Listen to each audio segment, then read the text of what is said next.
Pues estamos aquí una vez más en mi canal de YouTube. Gracias por sintonizarnos, por los que nos estén viendo. Pues después de algunos problemillas ahí para poder hacer esta videollamada, por fin estamos haciéndola. Y pues tenemos de invitado nada más y nada menos que a el Roe Ricardo Pereda. Un saludo, Ricardo. ¿Qué tal? ¿Cómo estás? Pastor, está bien. Bueno, Ro es en hebreo, es lo mismo, es pastor, pero bueno. Me ¿Cómo quedé, estás? me quedé con esa palabrita desde hace mucho. Sí, sí, sí. Sí, Roe significa, en hebreo es pastor. Sí, Literal. me gusta más así. Ok, perfecto. ¿Cómo estás, Eva? ¿Bien? Bien, bien, gracias a Dios. Bueno, para los que no saben por qué me dijo Evan, mi nombre es Ulises. Ulises Bustamante. En algún tiempo me puse como sobrenombre Evan por evangelista, pero bueno, pues ya volvimos ahí al nombre original para dar ahí el detalle de lo que fui y de lo que soy, ¿no? En esa cuestión. Pero sí, muchos, incluso aquí en la Ciudad de México me conocen como Evan, me siguen diciendo así, entonces no hay problema, nada más es para los que no sepan el por qué. Perfecto. Este, Ulises. Ulises. Pues bueno, vamos a hacerte unas preguntas bastante interesantes. Creo yo que eh, pues todo lo que está pasando nos estresa un poquito, nos pone a temblar. Incluso a los que conocen y más a los que no conocen tan bien las escrituras. Hay personas que no se han metido a estudiar tanto lo que es la palabra de Dios, no han estudiado las profecías, no han estudiado este tipo de acontecimientos y se dejan llevar por lo que las redes sociales dicen, ¿no? Se dejan llevar incluso por lo que los pastores, predicadores dicen y vemos a muchos predicadores que solo por obtener seguidores dicen cada cosa que pues a uno lo enoja, ¿no? Porque está llevando a información errónea, está llevando información que simplemente te pone temeroso y te hace hacer cosas que pues no. Y aparte de eso, pues te da un conocimiento que no es real.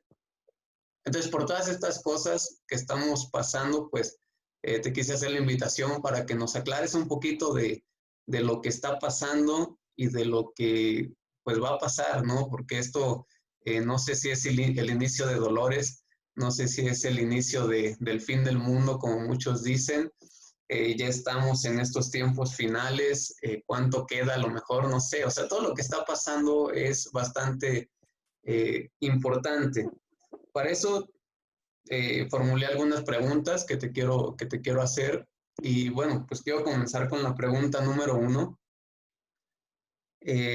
Dice, comenzamos el año con el rumor de la Tercera Guerra Mundial, ¿no? Lo que estuvo pasando a principios de año, incendios terribles en el mundo, hubo plagas incluso y tenemos ahorita un virus mundial. Tenemos aquí ahorita el coronavirus, el famoso virus mundial, que tiene que ver con lo escrito en Mateo 24, que son las señales que Jesús nos dejó, ¿no? Ok, ok, bueno, pues muy bien. No sé si me escuchas, yo te pierdo un poquito en el audio, no sé tú cómo estés escuchando. Sí, yo te escucho Este, bien, sí. ok, ok. Mira, como bien dices, ¿no? Es un tiempo en el cual estamos viviendo, es un tiempo que a mí en lo particular me genera mucha, pues, para todos los que nos gusta meternos y buscar y estudiar, conocer de todo lo que es escatología, bueno, pues es un tiempo muy padre porque estamos, sin duda alguna, estamos viendo cómo el mundo está cambiando. Algo te quiero ser muy sincero, o sea, el mundo como tal y como lo conocemos se está perfilando a un cambio radical. ¿Por qué? Porque, bueno, pues se están cumpliendo las fechas que vienen de acuerdo a la restauración de Israel, la Semana Santa de Daniel, todo esto que tiene que ver con el final de los tiempos, bueno, pues estamos llegando a esa coyuntura del tiempo, en donde Si bien no hay, hemos escuchado personas que dicen que lo que estamos viviendo ya son los caballos del apocalipsis, lo cual no es correcto. ¿Por qué? Porque simple y sencillamente, bueno, pues para que esto sucediera, si nosotros citáramos Apocalipsis capítulo número 6, que es donde empiezan a hablar un poquito acerca de los sellos, veríamos que para este efecto ya tendría que haberse presentado lo que es el anticristo. Deberíamos tener, creo que es hasta el cuarto caballo, en donde empieza a hablar precisamente de lo que son las pestes. Y nada de esto ha acontecido.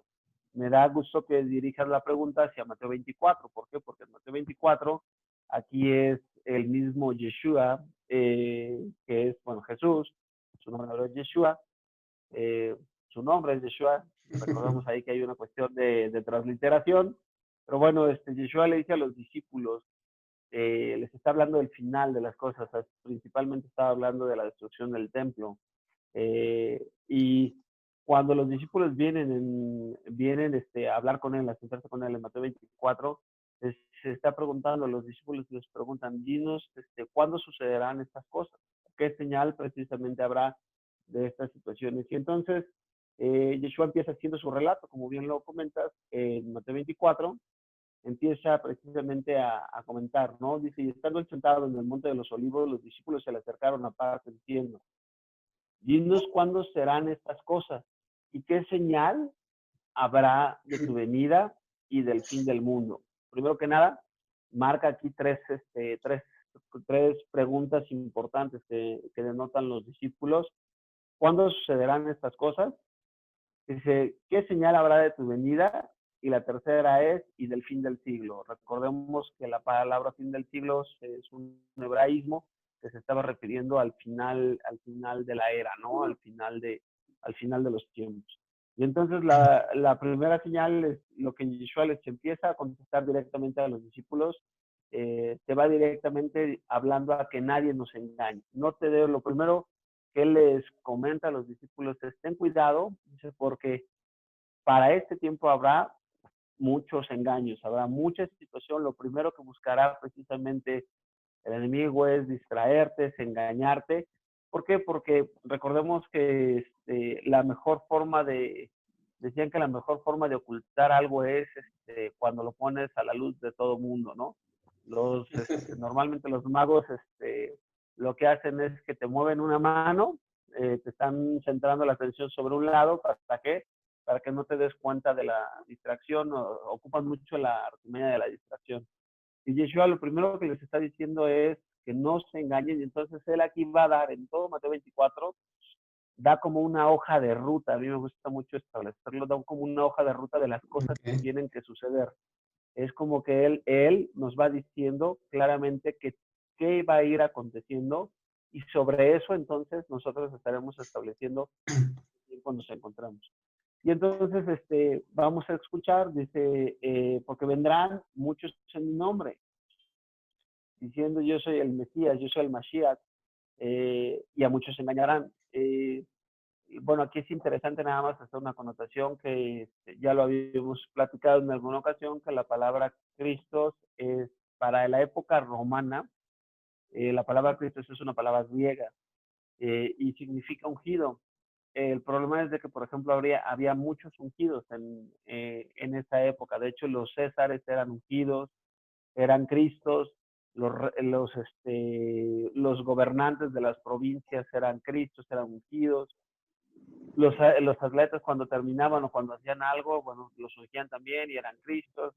Sin embargo, lo que Yeshua le estaba diciendo aquí es que vendrían muchos propagándose o adaptando las características de que serían Mashiach. Y Mashiach en hebreo es que cumplirían con los atributos de ser rey, de ser sacerdote y de ser profeta. Entonces, esto es interesante porque te va a llevar a una connotación que el engaño, para que se pueda surtir, tiene que ser en esos ámbitos, tiene que ser de un profeta, de un rey que estás esperando y de alguien que funja como un ministro o que pueda fungir también como un ministro. Por eso vamos a ver en Apocalipsis que va a surgir lo que es la figura de lo que es el antimesías, pero va a estar asociada a qué, lo vas a encontrar con el que va a ser el falso profeta, que también va a ser un líder religioso, ¿no? Entonces, esto es interesante porque, bueno, te vuelvo a repetir, Mateo 24 nos está dando una hoja de ruta, nos está estableciendo el rumbo que va a llevar eso. Y entonces dice, y oiréis, dice, aquí lo interesante es, y a muchos engañarán. O sea, la primera advertencia te está diciendo que nadie os engañe, pero también él sabe que a muchos van a engañar. O sea, que muchos van a ser engañados, que muchos van a salir diciendo, el rato, bueno, aquí me voy a meter en problemas. Eh, hay tres posturas, la parte del rapto, pre, post en medio de la tribulación. No vamos a platicar de eso, pero hablando de que tiene mucho que ver lo que está sucediendo hoy, Evan, Ulises, tiene mucho, tiene mucho que ver con la teología que se nos ha enseñado, Sí, sí, sí. en la cual la iglesia como tal se le ha enseñado que nosotros, o la generación en la que nosotros estamos viviendo, es una generación que no va a pasar por dolor, no va a pasar por tribulación, no va a pasar por un tiempo de angustia. ¿Por qué? Porque pues ya todos están esperando en este momento que venga el arrebatamiento y que pues, a nadie le gusta sufrir, y entonces todo el mundo está esperando a irse en un segundo, en un momento a otro hacia el cielo. Sin embargo, vamos a ver que el mismo Yeshua va marcando la hoja y lo está estableciendo para quién, lo está estableciendo para sus apóstoles, que bueno, son en los cuales se basa lo que es todo lo que es la doctrina de la iglesia. Okay. Y dice, y oiréis, aquí empieza a hablar, oiréis de guerras y de rumores de guerra. Esto siempre ha pasado, ha habido guerras y ha habido rumores de guerras. Hemos entendido que somos la primera generación desde el siglo XX, después de las dos guerras mundiales que hubo, somos la única generación en el mundo en donde tiene la capacidad para, con armamentos, destruir o acabar con el 80% de la vida del planeta, ¿no? O sea, tanto la cantidad del armamento nuclear que el día de hoy se tiene como de armas químicas, biológicas que hay en el planeta, tenemos el ser humano en este tiempo, a diferencia de los otros imperios que habían pasado, que eran regionales. Por ejemplo, si bien Roma conquistó gran parte del mundo conocido, no era una amenaza para todo el mundo en general. Cuando Alejandro Magno llega y conquista la parte de la India y ustedes, la parte de los Himalayas, dice que se pone a llorar porque pues no ve más territorio que conquistar, pero sin embargo le quedaba mucho mundo por conquistar. Entonces, como tal, vamos a ver que somos la primera generación o la generación de nuestros padres y que tienen la probabilidad ya en sus manos, los líderes del mundo, los principales mentes de algunos países, de poder llevar a cabo esto, de poder destruir por completo lo que es a la humanidad. Y entonces dice, las guerras van a haber, tienen que estar presente un ámbito de guerra, y esto es interesante. ¿Por qué? Porque acuérdate que cuando hay guerra, lo que preside a la guerra es inestabilidad social, es situaciones en las cuales, bueno, el mundo va a estar buscando la parte de poder establecer un nuevo orden. De hecho, por eso se dieron las dos primeras guerras mundiales, un reacomodo en el orden geopolítico, estableciendo quién quería tener una mayor participación y bueno, pues hacerse con la rebanada de pastel más grande. Esto te está diciendo de guerras y rumores de guerra. Mira lo que tú estabas diciendo, este año empezamos con que la guerra que Estados Unidos iba a tener con China y que con Irak, y entonces dice, mira que no os turbéis, porque es necesario que todo esto acontezca, pero aún no es el fin. Dice, porque se levantarán reino contra reino, nación contra nación y reino contra reino. Y ahora sí dice, y habrá peste y hambre y terremotos en diferentes lugares, y esto será principio de dolor. Entonces, contestando textual y puntualmente a la pregunta, la Biblia nos marca que sí estamos teniendo lo que se conoce como ¿qué? estamos entrando a algo que se conoce como principio de dolor. ¿Por qué nosotros creemos esto? Bueno, recordemos que en profecía todo gira alrededor de la nación de Israel. Esto es bien interesante. No gira al torno de la iglesia. Aquí es un dato. La iglesia aparece de repente cuando hacemos un mal tratado de las escrituras, pero todo de principio a fin, desde Génesis hasta Apocalipsis, todo gira alrededor de la nación de Israel, todo gira alrededor de la nación de Israel. Decía que todo esto se da, o todo esto, todos conocen que la Biblia establecía claramente que cuando Israel fue llevada, fue en Mateo precisamente, hablaba de que la casa iba a quedar desierta, que en este caso, bueno, pues Israel, los judíos como tal, la casa de Judá, iba a terminar llevando al exilio y el templo iba a ser destruido. Se establece claramente en la profecía que no pasar, que aprendiéramos de la higuera, ¿de acuerdo? Lo que menciona la escritura precisamente Sí. En el Evangelio es Lucas, el que hace creo que la mención de la higuera, en donde habla claramente de que de la higuera aprendan, tengan el conocimiento. Dice, cuando vean que la higuera y las hojas de la higuera reverdecen, sepan que entonces que el fin está cerca. Y bíblicamente es establecido como tal la higuera a la nación de Israel. ¿Cuándo se da esto? Se da precisamente el 14 de mayo de 1948, cuando Israel es declarada precisamente después de más de 2000 años, es declarada como nación nuevamente, cumpliendo también la profecía que hablaba de que habría de nacer una nación en un día, pariría la tierra y daría una nación, nacería una nación en un día. Bueno, pues esto se cumple con la nación de Israel. Y entonces, estableciendo esto, la Biblia nos habla y nos habla en el Salmo y nos dice claramente que no pasaría de esta generación sin que antes venga el fin. O sea, no pasaría de esta generación sin que antes venga el fin. Y entonces aquí es donde nosotros, bueno, pues establecemos que una generación, de acuerdo a lo que nos menciona el libro de los Salmos, nos hace mención de que una generación dura 70 años y los más robustos 80 años. Entonces es bien interesante que se acaban de cumplir el año antepasado, se cumplieron precisamente lo que 70 años de lo que fue el establecimiento de la nación de Israel en su tierra, en su territorio. Y entonces, si Israel acuérdate que hay patrones en la Biblia y esos patrones son importantes conocerlos porque esos patrones nos van a mostrar el carácter de Dios. Y una de las cosas que Dios muestra en su carácter es que Él no cambia. Y al no cambiar, Él nos dice que Él no iba a hacer nada sin avisarlo antes por boca de sus santos profetas. Entonces, ¿qué quiere decir? Estos patrones que van siguiendo se deben de cumplir. Si los ves desde el Génesis, y los vas a encontrar hasta el Apocalipsis.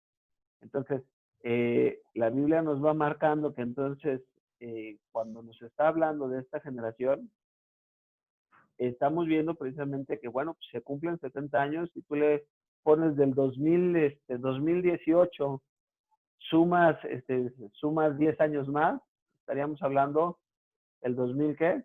28. 2028. Y para ese tiempo del 2028 estaríamos hablando, recuerda que se tiene que cumplir los 7 años que marca la escritura como tribulación. Digo, aquí siempre dejamos la parte de que siempre dejamos la puerta abierta de que podemos estar equivocados. Sin embargo, bueno, la mayoría de los escatólogos y de los teólogos el día de hoy van apuntando hacia esa situación, hacia la parte de que, bueno, las cosas están sucediendo y están sucediendo de manera muy rápida. Porque yo también creo que sí estamos iniciando en lo que se conoce como el final de los tiempos. Ulises, bueno, pues hay algo que normalmente, hay dos cosas que normalmente una cosa que normalmente la iglesia cita mucho.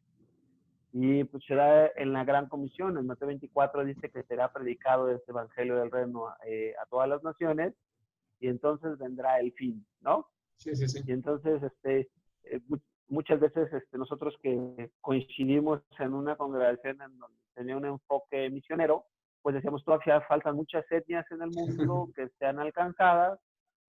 Entonces, pues el mensaje que se daba es, pues todavía falta mucho para que venga el Señor, ¿no?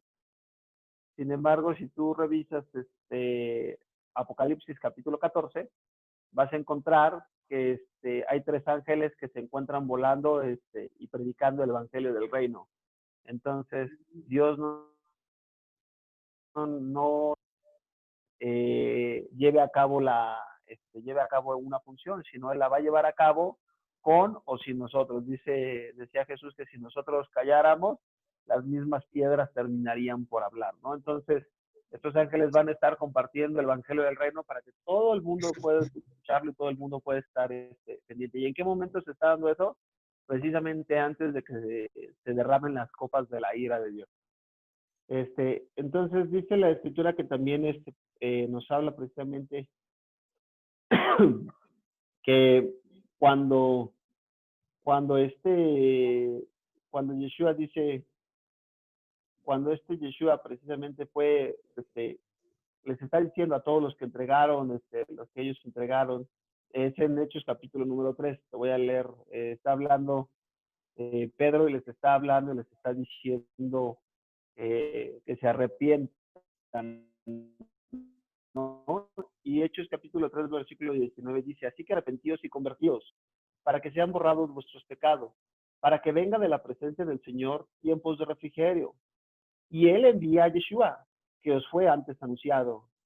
21, muy importante, a quien de cierto es necesario que el cielo reciba hasta los tiempos de la restauración de todas las cosas de las que habló Dios por boca de sus santos profetas, como ha sido desde tiempos antiguos. Entonces es un dato interesante porque dice, ¿hasta qué tiempo va a estar Yeshua arriba? Dice, hasta que tiene que pasar algo aquí en la tierra, que es la restauración de todas las cosas. Y en la restauración de todas las cosas, Ulises, no te está diciendo hacer cosas de nuevo, no te está refiriendo, ¿qué significa restaurar? Es, tú tienes un carro y no lo cambias por un modelo nuevo, ¿verdad? Si no estarías sustituyendo el carro que ya tenías por un modelo más reciente. La restauración se basa y es sobre qué, sobre el carro que tienes en la actualidad. O sea, lo que lo vas a hacer, le vas a poner las piezas nuevas necesarias para que el carro quede como nuevo, que regrese a su estado original. Entonces, esto es bien importante porque todo esto nos está hablando de que Dios iba a restaurar todas las cosas de acuerdo al orden general que Dios había establecido por boca de sus santos profetas, en el cual la restauración todo el tiempo habla de su pueblo, de la nación de Israel, como nación, reuniendo las dos casas, la casa de Judá y la casa de Israel, reuniéndolas, y nosotros como iglesia formamos parte de esa restauración, por lo que dice Romanos capítulo 2, establece que no puedes hacer juicios diferentes, sino no debes de hacer acepción de personas. Entonces, que la teología el día de hoy diga que a unos Dios va a tratar de una manera y a otros va a tratar de otra manera, estaría hablando precisamente, Dios estaría yendo en contra de su misma palabra. Dios, el pueblo, y así lo marcan las escrituras, los apóstoles sufrieron persecución, sufrieron daños. Digo, toda la hoja de ruta que marca Mateo 24 le está hablando precisamente a los que van a estar y los que van a estar en el final de los tiempos, ¿no? Entonces, el día de hoy se está restaurando, estamos regresando Dios se está levantando a través de su espíritu en diferentes partes del mundo, está levantando personas que están volviendo a obedecer el diseño original de Dios, no el diseño denominacional, sino el diseño que Dios establece hacer cosas bíblicas de manera bíblica. Y están empezando a buscar, a obedecer la cuestión de sus mandamientos, guardar las fiestas del Señor, reunirnos en el día que Dios marca, como Shabbat. Digo, hay muchas cosas que Dios está empezando a restaurar, en donde eso es la restauración. Por eso, al final de cuentas, todos vamos a ser llevados a donde, cuando Yeshua venga, todos vamos a ser llevados no a satélite, no, no a la Ciudad de México, no a Aguascalientes, sino todos vamos a ser llevados a dónde? A Israel. ¿Por qué? Porque es la restauración precisamente de lo que el Padre ha hablado por boca de sus santos profetas. Entonces, sí estamos iniciando, se está iniciando esta situación, se está iniciando la parte de, estamos entrando en una fase importante, en donde, bueno, falta todavía un tiempo, estaremos hablando de que nos encontramos o estamos entrando en lo que Mateo 24 dice, estamos en principio de dolor, claro. Ok, ok. Pues sí, es interesante y aparte, pues sí, deja un poquito al pensamiento, ¿no? De si estoy haciendo lo correcto, si me voy a ir en el arrebatamiento, si todo eso, ¿no? Porque es como, ya te empiezas a examinar. Bien lo dices, ¿no? Se nos decía, todavía falta mucho para el fin del mundo. Una de las cosas, más bien, la última cosa que se dijo para el fin del mundo es eso, ¿no? El predicar el evangelio a toda criatura, ¿no? Va a llegar hasta el último, hasta los confines de la tierra y entonces vendrá el fin. Y pues nosotros, en la ignorancia de no conocer las misiones que se están haciendo, pues decimos que falta mucho, ¿no? Entonces decimos, bueno, falta mucho tiempo, pero no sabemos el trasfondo que tiene todo esto. Entonces, cuando yo predico acerca de Mateo 24 o cuando hablo acerca de este tema, no me enfoco mucho en el fin del mundo, sino en el fin de nuestro mundo, o sea, de cada una de las personas en el momento en que cada uno muere, ¿no? O sea, es el fin de tu mundo cuando tú te mueres y vas a ser juzgado y bueno, demás, ¿no? No vas a tener el tiempo de decir el fin del mundo total, ¿no? Es el fin de tu mundo y puede llegar en cualquier momento, como lo dice ahí también en Mateo 24, me parece ya en la parte final, acerca del dueño que deja a su sirviente y llega cuando menos lo espera, ¿no? Entonces, es así esta cuestión, pero que ahorita los que seguimos con vida, pues ya estamos viendo los tiempos finales y es como interesante ahí el momento, la tensión que se vive, ¿no? Por saber si estás haciendo lo correcto, si estás en la creencia correcta, en la religión correcta, en la doctrina correcta, o sea, todo ese tipo de cosas nos pone a pensar también un poquito. Y ahora los que no creen están creyendo, ¿no? Se están volviendo ahí con ese temor de estar buscando una respuesta a todo lo que está pasando. Así es. De hecho, fíjate que me cambié un poquito porque como que te estaba perdiendo en cuanto a la señal. De hecho, fíjate que lo que comentas es muy cierto, ¿no? Es un tiempo en el cual eh, Dios está mandando o está llevando a que nosotros nos volvamos a Él y preguntemos precisamente si verdaderamente nuestra fe es una fe bíblica. La palabra fe en hebreo significa emuná, y emuná significa literalmente fidelidad. ¿A qué estás vertiendo o a qué estás siendo fiel tú? ¿Estás siendo fiel a la Biblia o estás siendo fiel a las interpretaciones que da la Escritura, que da cada una de las denominaciones?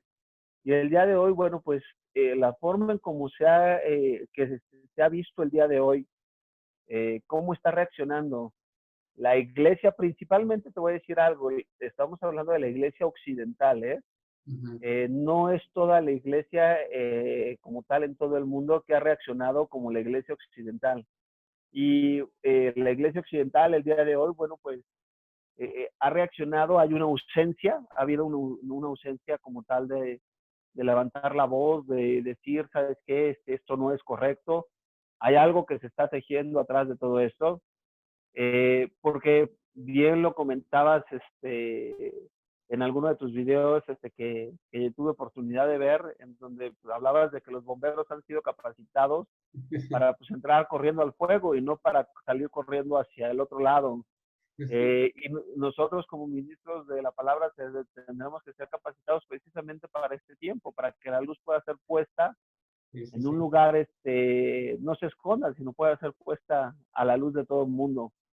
Sin embargo, te puedo decir que eso es desde una perspectiva porque no todos, pero sí mucha de la iglesia occidental el día de hoy, te vuelvo a repetir, hemos vivido de una manera muy cómoda, una manera en la cual nos hemos convertido en cristianos o seguidores calientabancas.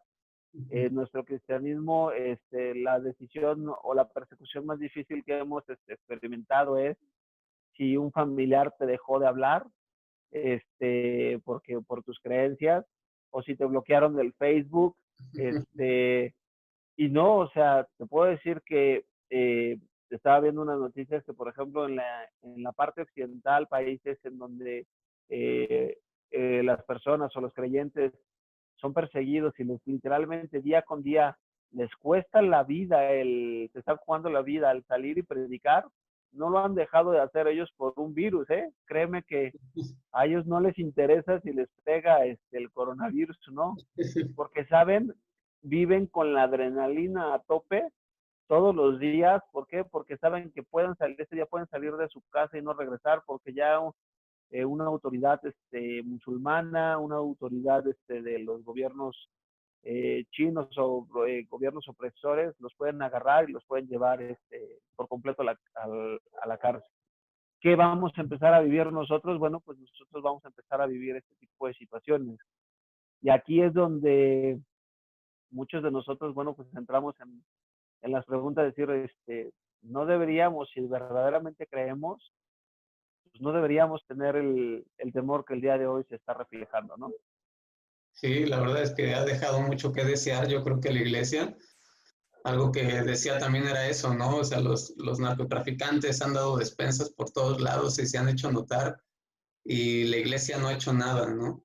Los mismos llamados terroristas, mencionaba eso, ¿no? Se matan por matar a alguien que no cree en su creencia y bueno, es un mandato de su Dios, pero viven esa fe o esa fidelidad a su Dios tremenda, ¿no? Y que nosotros no tenemos, lamentablemente, por cuidar nuestra vida. Y uno de los pasajes más controversiales en la Biblia puede ser ese, ¿no? Que el que quiera cuidar su vida la perderá. Y entonces, ¿qué estamos haciendo como iglesia? Es bastante interesante. Y bueno, esta pregunta se la tengo formulado a otro brother que voy a entrevistar más adelante acerca de eso, ¿no? ¿Qué va a pasar con la iglesia después de esto? ¿No? Después de esto, o qué se espera de la iglesia cristiana, de la iglesia que sigue al Mesías, ¿no? Y es interesante esto que se menciona, porque hemos vivido ocultos. Ahí en Aguascalientes me tocó ver apenas en esta semana fotografías del cártel de Sinaloa regalando despensas. O sea, se hacen ese tipo de cosas y decimos, ¿dónde estamos nosotros, no? Fíjate que yo, por ejemplo, yo estoy, nos vamos a hacer un poquito de las preguntas que vamos a seguir, pero yo, por ejemplo, no estoy tan a favor hay algo que se conoce como el evangelismo social. El evangelismo social, tú bien lo comentabas ahorita, ¿no? La palabra como tal no es nada más llevar la cuestión de las despensas, porque despensas, ¿quién las lleva? Pues como bien lo acabas de comentar tú, lo lleva tanto el narcotraficante, lo lleva el gobierno, lo llevan algunas otras religiones. Entonces, la parte de poder suplir una necesidad no cuando yo estoy a favor de la cuestión de que cuando tú suples una necesidad física antes de suplir una necesidad espiritual, la persona se va a acostumbrar a que le des algo, está esperando que le des algo y entonces nos tocó en alguna ocasión ver que en una comunidad se llegaba y se le daba, por ejemplo, una semana antes habían ido, se había organizado una campaña con los católicos y les había llevado despensas y ropa y toda la gente, bueno, pues vamos a rezar todos, todos a rezar. La siguiente semana iban los testigos de Jehová y les decían, bueno, pues ¿saben qué? Vamos ahora, aquí están las despensas y ahora todos aquí están su atalaya. Y no, pues órale. La siguiente semana íbamos nosotros como, en ese momento todavía como evangélicos y llegábamos y decíamos, no, pues vamos a repartir despensas y cuántos quieren recibir al Señor, no, pues todos haciendo. De esa comunidad te puedo decir que no hubo fruto. ¿Por qué? Porque lo mismo, ¿no? La parte de qué se está compartiendo. Ahorita Dios lo que está llevando y lo que nos está llevando a ver es que verdaderamente debamos de volvernos a Él, ¿no? Y la única forma de volverse a Dios se expresa no necesariamente en la cuestión, va unado, o sea, va unido, no lo puedes separar, pero lo primero que debe de la persona entender es que su vida está apartada de Dios, que su vida ofende a Dios y que la única forma de expresar el amor a Dios es a través de la obediencia de sus mandamientos. Entonces, dice primera de Juan, dice que el que me ama, dice Juan capítulo 14, habla de que el que me ama guarda mis mandamientos. Dios mismo, la expresión es, yo compartíamos ayer durante la festividad, la reanudación de todos los servicios que tenemos, compartíamos ayer que conocemos personas que cumplen muy bien una parte de los 10 mandamientos, que no roban, le ganan a muchos cristianos, no roban, no mienten, honran a sus padres, eh, no codician, todo este tipo de situaciones, dicen, lo cumplen, lo cumplen a la perfección, pero, pero son ateos. Y entonces dices tú, no, pero pues es muy buena persona, hace todo esto, sí, pero tú no puedes tomar la parte de la escritura que tú consideras necesario. O sea, la Biblia es un todo y la palabra de Dios es completa y entonces tú no puedes separar el amor al prójimo y separar el amor de Dios. Y tú no puedes decir que amas a Dios y aborrecer a tu prójimo. Es un todo, es un todo completo, ¿no? Entonces el temor de Dios va ligado y te va a llevar a que hagas la obra de Dios. Pero cuando hay temor de Dios en tu vida. Si no hay temor de Dios, entonces estás haciendo lo que todo el mundo y todas las religiones y todos esos grupos hacen, ¿no? Así es. Pues vamos a continuar con la pregunta. La segunda pregunta es, bueno, se habla del anticristo, el sello de la bestia y el nuevo orden mundial. Ya lo mencionaste en el punto anterior, ¿no? Lo que es el anticristo. Y bueno, aquí se generan tres preguntas que quiero hacer puntualmente, que vienen siendo estas. ¿El anticristo ya vive entre nosotros y qué características tiene como persona? Porque uno se mete a redes sociales, te digo, y se topa con que ya está entre nosotros y luego hasta ves fotos, ¿no? De que, no sé, en África nació un bebé con un sello en la frente y dicen que es el anticristo. Y, o sea, todo ese tipo de cosas que son informaciones que lamentablemente mucha gente se cree, ¿no? Porque tú ves el nivel de cómo lo comparten y lo comparten terrible, ¿no? Eh, Ok. pero esta es la primera pregunta. ¿El anticristo ya vive entre nosotros en estos tiempos, 2020? ¿Y qué características tiene como persona? Que una de ellas ya no lo mencionaste, que es un líder religioso. Ok, bueno, hay dos situaciones. Acuérdate que aquí nos hablaba de que eh,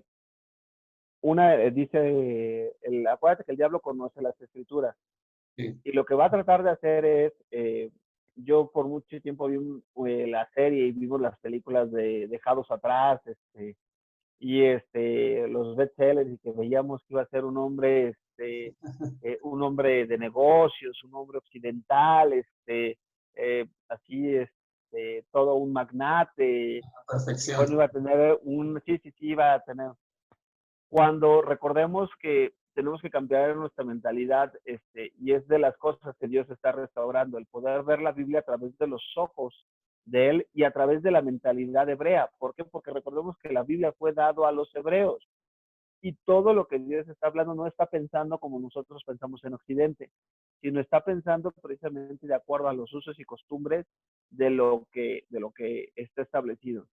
Entonces, la Biblia establece claramente quién va a ser, por ejemplo, el anticristo y de dónde va a surgir. El anticristo no va a ser un líder que venga de la cuestión occidental, no viene del occidente. El anticristo, de hecho, la Biblia lo conoce, si tú lees todo lo que es la parte el libro de los reyes, lees el profeta Isaías, vas a encontrar inclusive el mismo, ahorita se me fue el nombre de este profeta, no te me acuerdo, no me acuerdo. Okay. Todos hablan mención y hacen mención hacen referencia a el asirio. Y esto es bien interesante, ¿por qué? Porque cuando tú lees todo lo que el asirio hizo con Israel, recuerda que Israel estaba formada como nación, primero estuvo el rey Saúl, que fue el primer rey, gobernó 40 años, luego el rey David, otros 40 años, y luego el rey Salomón, otros 40 años. Interesante que entre todos van 120 años, el 2 en la Biblia representa gobierno y totalidad en cuanto a Israel. Después de esto se divide el reino con su hijo Roboam y se separa en casa de Judá y casa de Israel. 700 años antes de la venida del Mesías, de Yeshua, vas a ver que, por ejemplo, todos los reyes del norte, toda la casa de Israel o la casa de Israel, hizo lo malo delante de los ojos de Dios. Hizo lo malo, no hay, vas a encontrar en la casa de Judá que se levantaban reyes buenos, que hacían lo correcto, y que luego se levantaban reyes malos. Pero en la casa de Israel, desde que se separan, todo el tiempo hicieron lo malo delante de los ojos de Dios. Todo el tiempo hicieron lo malo delante de los ojos de Dios. Y entonces, cuando esto se da, llega un momento en donde Dios permite, como en todos los imperios y como en todo el mundo, Él permite que se levante naciones o situaciones en nuestra vida para juzgar al pueblo cuando el pueblo se ha apartado precisamente de sus caminos. Y esta nación que se levanta precisamente es la nación de Asiria. Es uno de los 7 imperios que se van a ver en Apocalipsis. Entonces, la nación de Asiria es el que llega, conquista la capital que era Samaria, cae la capital Samaria, te digo, cerca del año 720, creo, si mal no recuerdo, y se lleva exiliados a la mayor parte de las 10 tribus del norte, y las dispersa entre todas las naciones, y a los pocos que quedan ahí, a las pocas mujeres del reino del norte, de la casa de Israel que quedan ahí, deja a sirios para que tengan una mezcla, se haga un mestizaje, y de ahí salen los samaritanos. Es importante que mencionemos esto. ¿Por qué? Porque va a haber un mestizaje. Al haber un mestizaje, bueno, pues estaban tratando de también establecer costumbres. Pero asirio los dispersa entre todas las naciones y nunca más regresan. O sea, bajo el reinado de los asirios, la casa del norte se pierde entre las naciones y nunca más regresa. En la profecía establece claramente que vendrá el tiempo, con el profeta Jeremías se establece que vendrá el tiempo en donde Dios traerá, ya no se dirá vive Yahweh, que hizo subir a los hijos de Israel de la tierra de Egipto, sino dice vive Yahweh, que hizo subir a los hijos de Israel de todas las tierras a donde fueron esparcidos y los juntará nuevamente. ¿En dónde? Los juntará en una sola tierra. Digo, todo eso es un propósito que Dios levanta, pero a los asirios, tú vas a ver la profecía que Dios los juzga grandemente. ¿Por qué? Porque simple y sencillamente fueron terribles con la casa de Israel. Fueron terribles, inclusive quemaban a los niños, a las embarazadas les sacaban a los hijos y los azotaban en las piedras. Horrible todo lo que hacían esto. Entonces, la Biblia hace referencia precisamente a toda esa región del imperio asirio, y dentro de esa región del imperio asirio vas a encontrar que se encuentra tanto la parte de Babilonia, la parte de Nínive, que era la parte de Asiria, y parte de lo que es el día de hoy Turquía. Entonces, Cuando tú pienses en en el anticristo, quítate de la mente que va a ser alguien occidental, sino más bien empiezo a ver como lo que se está perfilando el día de hoy en el mundo. El día de hoy en el mundo, te digo que todo esto está, nadie lo habla porque nos tienen muy entretenidos viendo otras cosas. Y por abajo, no sé si sepas, pero Europa, para que la tasa poblacional o la tasa demográfica de un país se mantenga una cultura, necesita forzosamente, se ha comprobado, tener por lo menos 2 niños o 2 hijos por cada familia para que esa cultura se mantenga. Bueno, eh, se ha visto que, como se ha comprobado, que aquellas naciones que tienen una tasa de hijos de un hijo por pareja, se ha visto que dentro de 100 años esa cultura está destinada a desaparecer. Y se ha comprobado que una tasa demográfica o eh, en donde, por ejemplo, parejas que tienen de menos de 2.1, es imposible que la tendencia se revierta. Es bien sencillo. Por ejemplo, si el día de hoy tú te casas con tu esposa, se casan y tienen un hijo, entonces, y con la que él se va a casar, también tienen un hijo, y ellos tienen un hijo, se hace una pirámide hacia abajo. Y entonces empiezan a ver menos, hasta que ya no hay. ¿Sí queda claro? Sí, sí, sí, sí. Bueno, en Europa, nada más para que te des una idea, en Europa las tasas de poblaciones de países como de España, como Portugal, como Italia, como Alemania, Holanda, eh, son menos del 1.1%. Ya, por ejemplo, la primer ministra de Alemania, Angela Merkel, reconoció que al paso que van, que la tasa de la caída de los alemanes es irreversible y que en menos de 20 años Alemania va a ser, bueno, esto es interesante, eh, se cae la tasa demográfica de ellos, pero sigue habiendo gente, sigue habiendo hijos, y la tasa poblacional no se disminuye. Y esto se debe al efecto de la migración. Y entonces, y no solamente se debe al efecto de la migración, sino se debe a un efecto que se conoce como que la migración que ha invadido Europa es la migración musulmana. Y mientras los europeos están teniendo de a un hijo por pareja o están teniendo perrijos en lugar de hijos, los, No, los, musul, los musulmanes están teniendo de a 8 hijos por mujer. Entonces, te digo, ya Angela Merkel, formas de abarcar, ¿no? El musulmán, o sea, de abarcar el mundo. así es. De hecho, te digo, Angela Merkel reconoció que en menos de 20 años Alemania va a ser una nación, fíjate bien lo que te estoy diciendo, una nación musulmana. Italia en menos de 10 años va a ser la mayoría una nación musulmana. España es una nación musulmana. Muammar Gaddafi, antes de que muriera, dice que la conquista de Europa no iba a ser por medio de la espada, sino iba a ser por medio de los vientres, en donde los musulmanes iban a lograr, por medio de estas migraciones, bueno, pues lograr conquistar. Entonces, vete quitando de la mente la idea de lo que has visto o culturalizado en el aspecto del anticristo occidental. No. Si todo se está abarcando, la religión que más está creciendo en el mundo, ¿cuál es? La religión musulmana.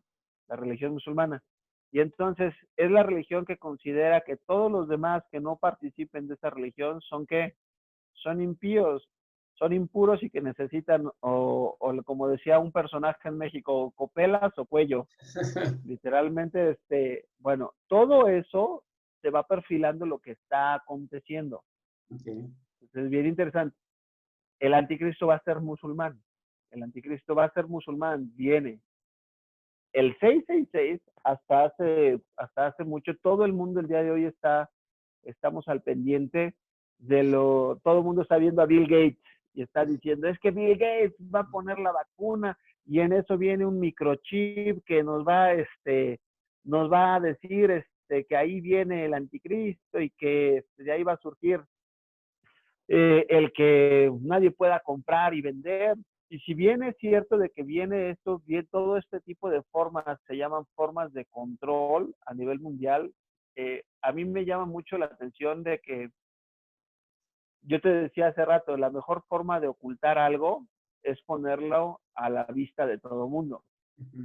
Y entonces, cuando el apóstol hace poco, en el 2009, eh, digo, yo estaba con la creencia del chip y que todo el mundo volteando hacia el chip, hasta que de repente el Señor pues nos empezó a llevar, pues realmente no es cierto, fue en el 2000 cuando empezamos hace 6 años y empezamos a ver las cosas y nos tocó el que el escuchar a no digo que sea, pero por lo menos te da un enfoque diferente, una perspectiva diferente para que no solamente estés viendo el chip, sino que también prestes atención a otra cosa que pudiera ser. Hay y te voy a invitar a que lo busques, hay un exterrorista musulmán palestino que se convirtió al Señor. Y él se llama Walid Shabat, Walid Shibat, o Walid Shabat se llama él. Y entonces él narra toda su conversión, y dice que lo habían invitado de ser un terrorista y de haber puesto bombas y todo eso, pues su esposa, él en esta búsqueda de cumplir con el llamamiento de Alá, se casa con una occidental y que le quiere mostrar que Jesús, que Alá es el verdadero. Y bueno, ya se mete a estudiar las escrituras y se da cuenta que ahí empieza a ver, dice, es que a mí me enseñaron, dice, todas las características del Mesías de los musulmanes, del Mahdim de los musulmanes, son todas las características que menciona el anticristo en las escrituras. O sea, en la escatología musulmana, ellos están esperando, dice, lo que ustedes ven como el anticristo, los musulmanes están esperando a su Mesías. Y entonces dice, todo lo que ustedes están viendo ahí, dice, nosotros lo vemos, los símbolos que ellos manejan. De hecho, si tú vas a Apocalipsis, hablabas precisamente de Apocalipsis, de la marca de la bestia. Y entonces, está hablando precisamente acerca de, dice aquí, dice, aquí está, dice, bueno, empieza a hablar de las dos vías, dice Apocalipsis capítulo 13, ¿no? Y dice, aquí está, dice Apocalipsis capítulo 13, dice, me paré sobre la tierra del mar y vi subir del mar una bestia que tenía 7 cabezas y 10 cuernos, y en sus cuernos una diadema, y sobre sus cabezas un nombre blasfemo. Y la bestia que vi era semejante a un leopardo, sus pies eran como de oso y su boca como de león, y el dragón le dio su poder y su trono y grande autoridad. Vi que una de sus cabezas como herida de muerte, pero su herida mortal fue sanada, y se me maravilló toda la tierra en pos de la bestia. Y adoraron al dragón que había dado autoridad a la bestia, y adoraron a la bestia diciendo, ¿quién como la bestia? ¿Quién podrá luchar contra ella? También se le dio boca que hablase grandes cosas y blasfemias, y se le dio autoridad para actuar 42 meses. Y abrió su boca en blasfemias contra Dios para blasfemar su nombre, su tabernáculo y a los que moraban en el cielo.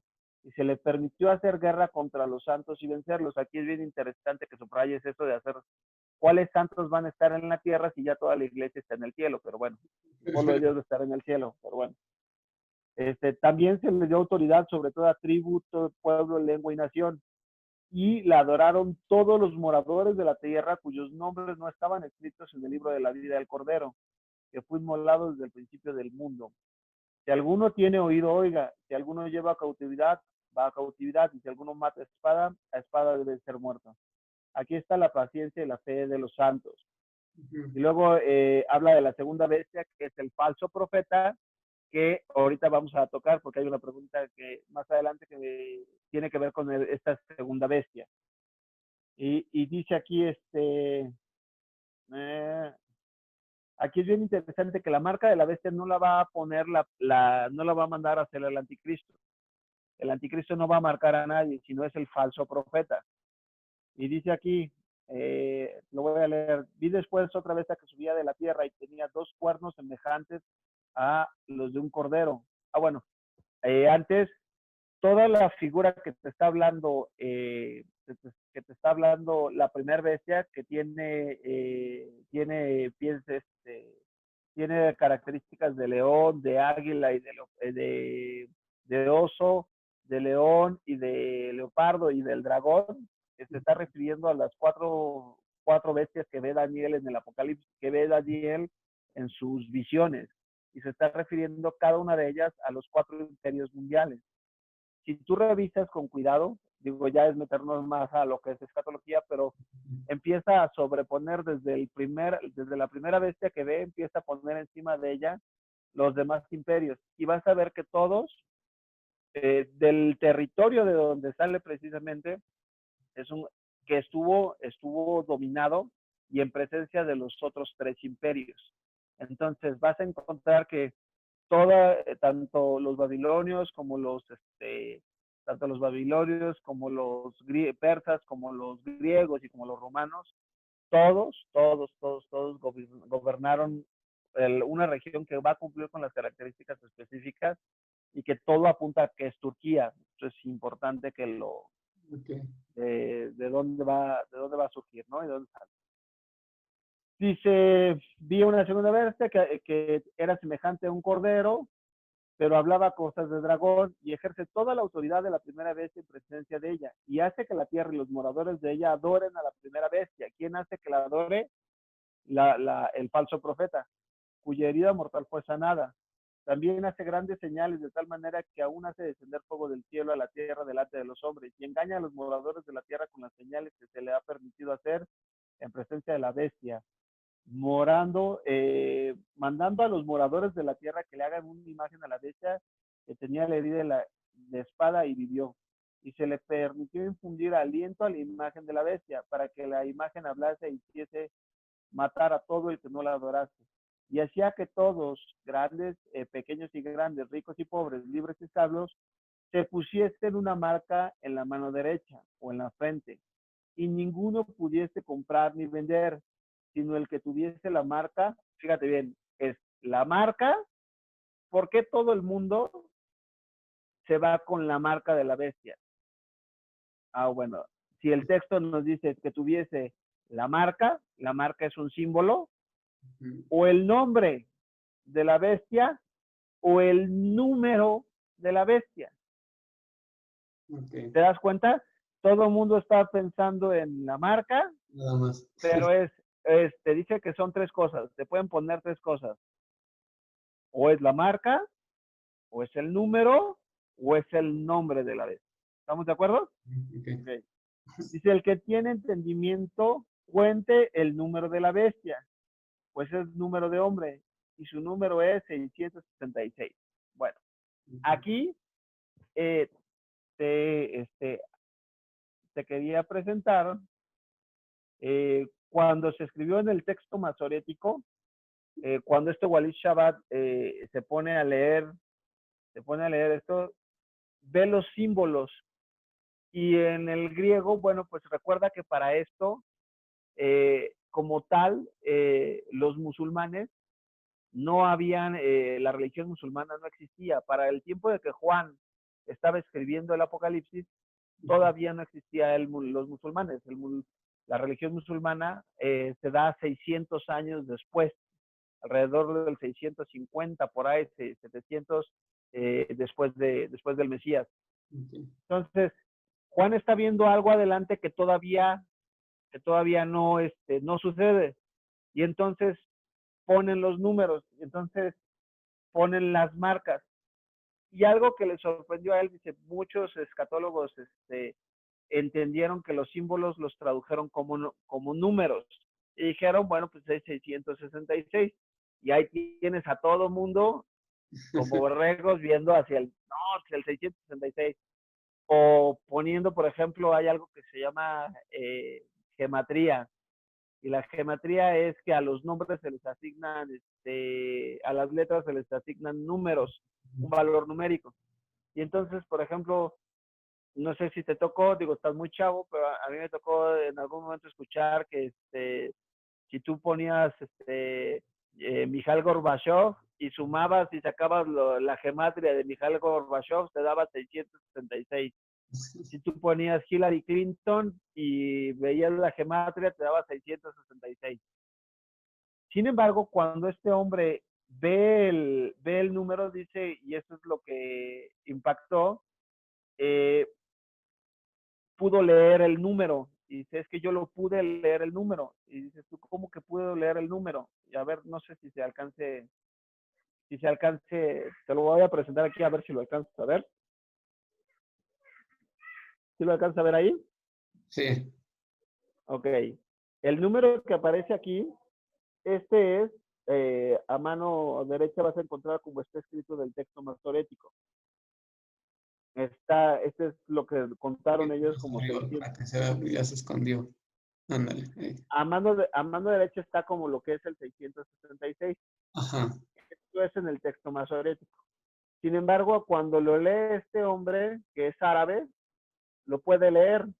Y Ajá. entonces dice, y se da cuenta que no es un número, sino lo puede leer porque está en árabe.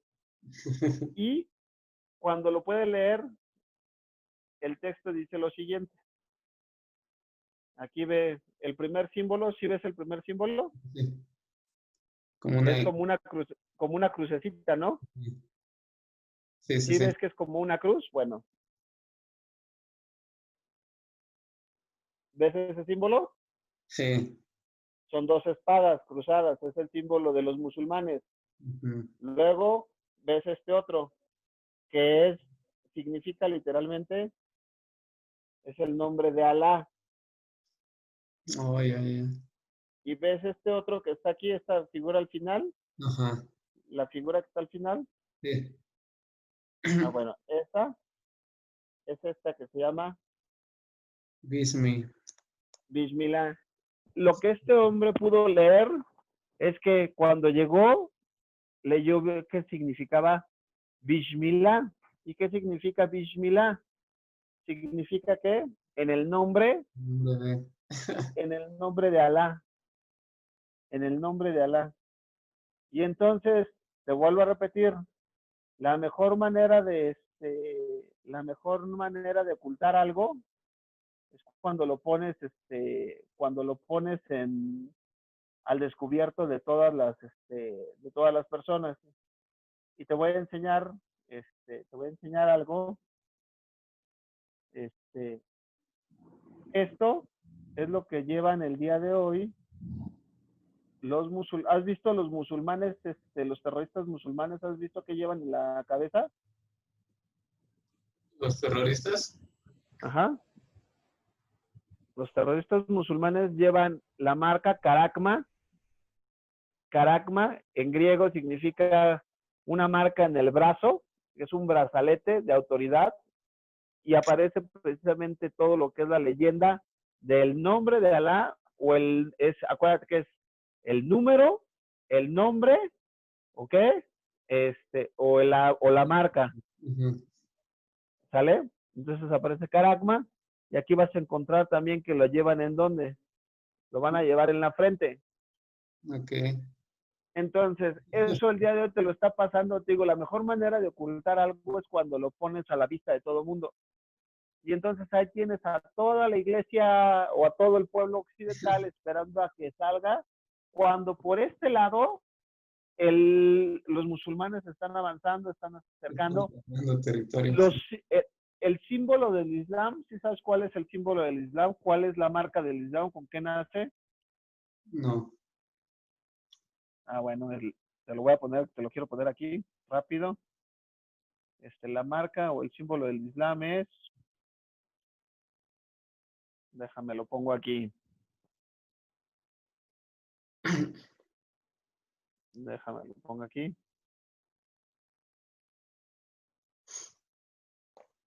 A ver, ¿qué me lo dan? Ya me extendí, pero bueno, espero que sea de, No, espero igual que esté siendo interesante, las tres espero que preguntas. Sí. espero que esté siendo interesante. No me lo está dando, no sé por qué. No sé por qué no me lo está dando. Espérame un segundo. Aquí está. Aquí está. Del Islam. Creo que lo tengo aquí. Déjame checar si lo tengo aquí guardado porque ya lo tenía aquí Ya. está.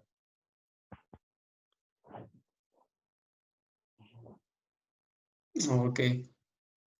¿Has visto ese símbolo? Sí. Ok.